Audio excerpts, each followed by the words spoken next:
This is April the 27th. We're doing Act 5 of Merchant of Venice. So this is our last class. Okay.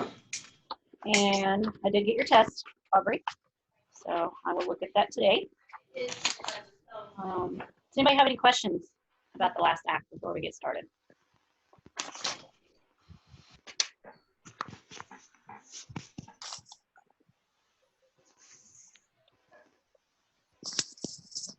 No questions? No.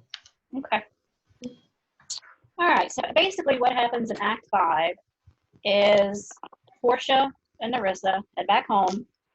Their husbands come, Britannia and Bassanio, and the wives tease them about them giving up their wedding rings. And so they say, you know, you're not being faithful to us because you gave up your rings so easily. And they just kind of tease them. And then they finally say, well, you know, we were the lawyer and the people in the court. So you really gave your rings to us, you know. So they just kind of wanted to tease their husbands about it and make a joke about it and just be silly. And of course, Shylock, you know, he loses part of his money. He has to become a Christian. His daughter, Jessica, and Lorenzo are married. And Antonio finds out that not all of his ships were lost. So he's still okay. His friends are happy. They have a peaceful life. And everything just goes back to normal. So it just on a lighter note how it started. So we're on page 28. That's what, like, visitors like, it's so frustrating. I'm like, well, yeah. No, Page 32.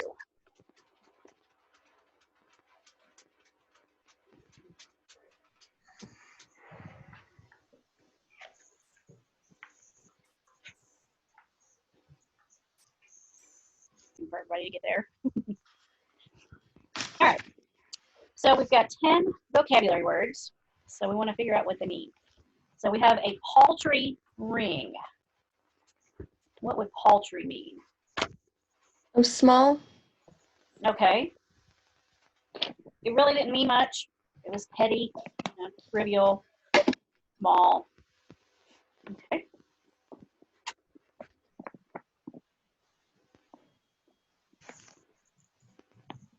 All right, number 2, mark the music. What would that mean?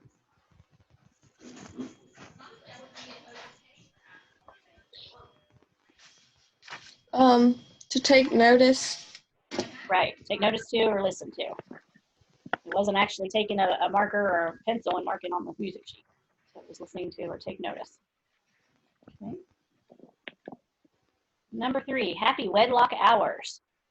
If you were in wedlock, you were, of course, married. So what would that be? Married. What do you do right after you get married? You go. Honeymoon. Where do they go?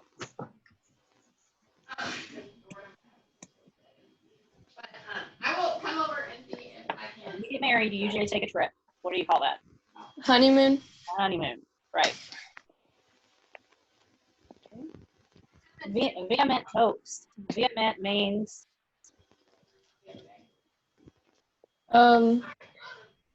emotional. yeah, very intense feelings.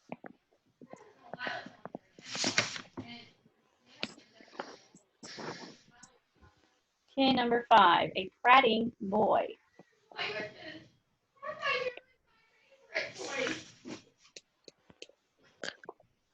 Babble. Boastful. So he was taking himself out like, look what I did. Yeah. What's number 5? Number 5 is boastful. Well, I think there's some validity in that argument tomorrow. Number 6, riveted with faith. Now, rivet is something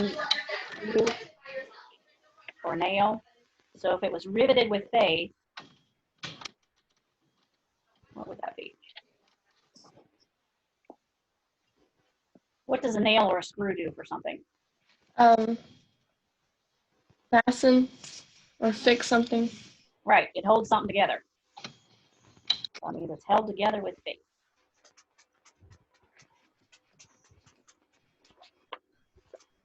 Okay. Abate the strength of your pleasure. Number 7. Abate.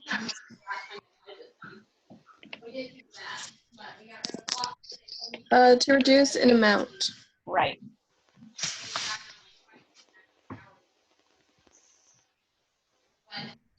Okay, number 8. I'll mar the young clerk's pen.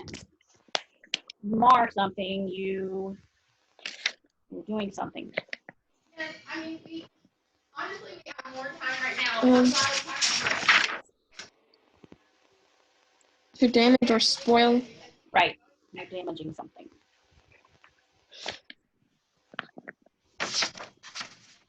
Okay. Number 9. Be his surety.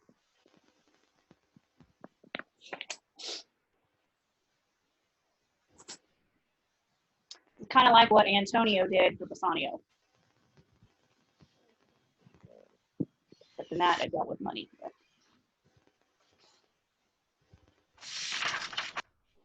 A bondsman. Right. It's somebody that guarantees himself for somebody else's action. So instead of for a loan, it's something that that person's going to do.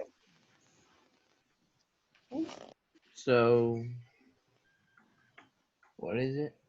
It's a person that makes himself, he's going to guarantee the other person's actions.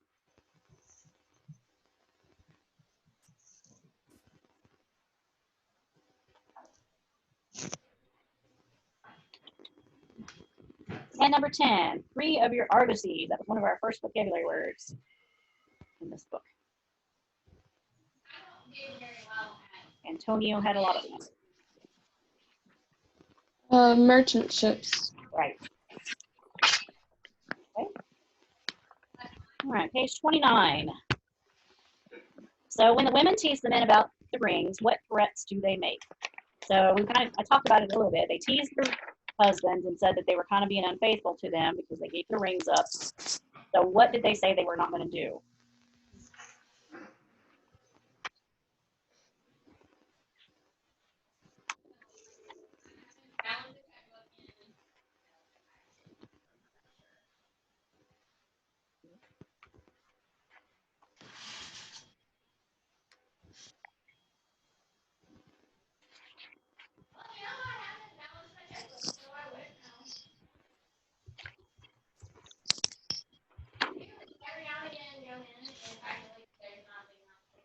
They basically said that they were not going to sleep with their husbands.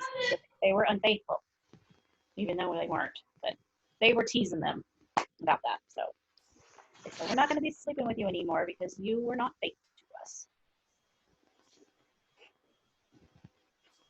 Okay.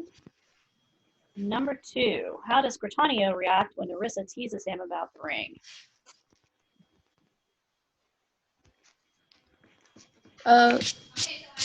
He says that he gave it up because he was less than the judge.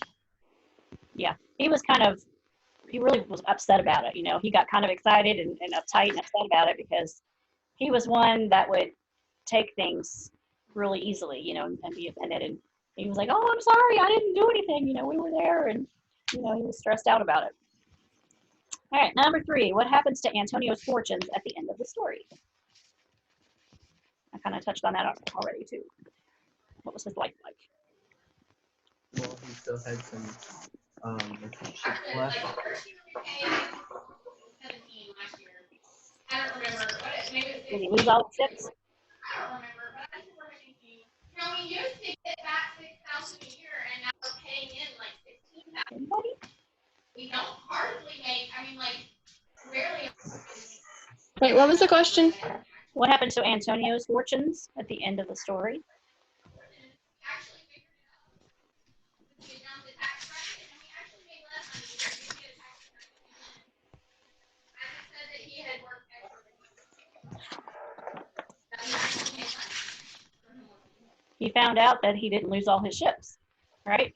He still had plenty of ships, had a good life, he was fine. Everybody was happy.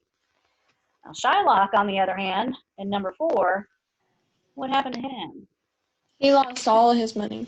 Yeah, and he was not very happy about it, was he? Mm-mm. Do you think he deserved that?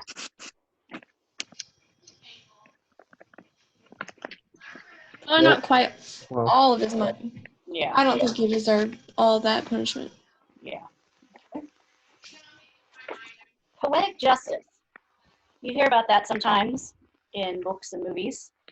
And that is when justice somehow turns out to be appropriate. You know, let's say, somebody stole a horse and then he got found out about it.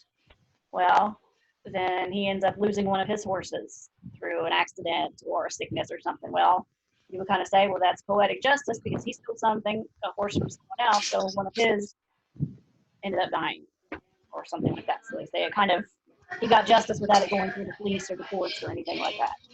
So how did Shylock get his poetic justice?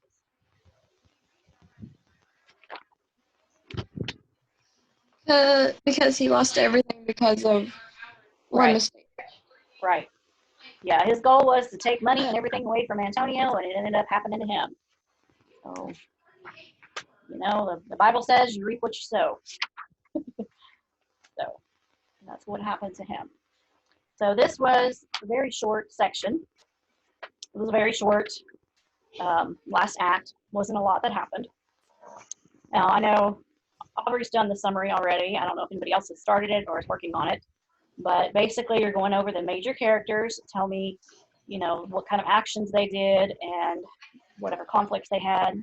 And then tell about Jessica and Lorenzo and Nerissa and Britannia, which are the two couples. And two of the three couples.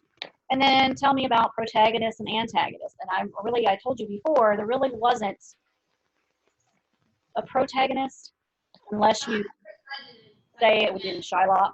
I mean, he could have been considered the villain. If you consider him the villain, then that's fine.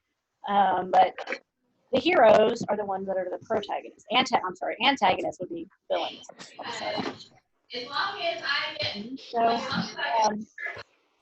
anybody have any questions about anything?